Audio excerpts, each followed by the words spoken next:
Chapter 1. Lula. The thermostat on Lula's insides was dialed up to broil. Only this time it had nothing to do with hot flashes. Her air conditioner had been on the fritz for 2 days.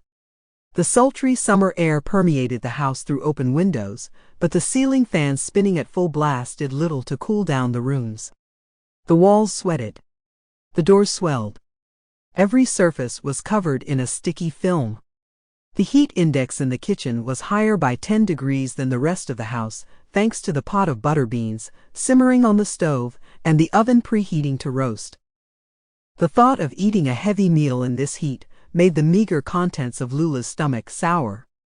Her ideal supper on a blazing hot day consisted of a spoonful of chicken salad and a cup of gazpacho made fresh from the summer's ripe tomatoes, topped off with a scoop of caramel praline crunch ice cream for dessert.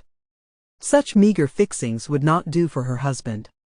Philip had grown to expect a 3-course meal every night of the week. And she'd done everything in her power as a housewife to foster that growth.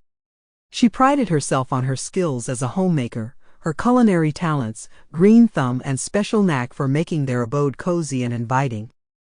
Lula seasoned her eye of round roast with salt and pepper and slid the pan into the oven, lowering the temperature to 475 degrees.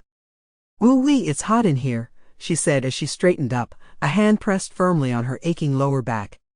She caught sight of her 7-year-old Lhasa Apso, who lay panting on his bed in the corner, as if he'd chased the neighbor's cat up a tree, even though he hadn't left his bed since breakfast. "Are you dying over there, Pooh?"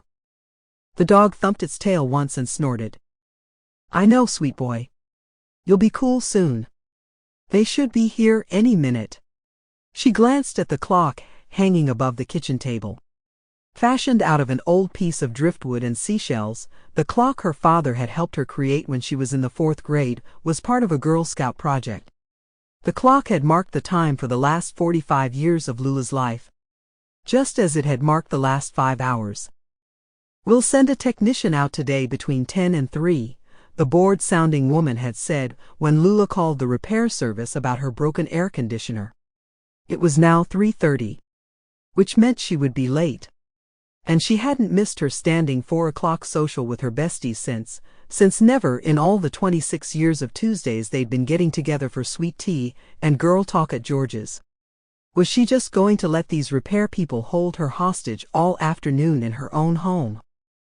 "I suppose we have no choice." She looked down into Pooh's sad brown eyes. "We won't be able to sleep tonight if we don't get the air conditioner." Sample complete. Ready to continue?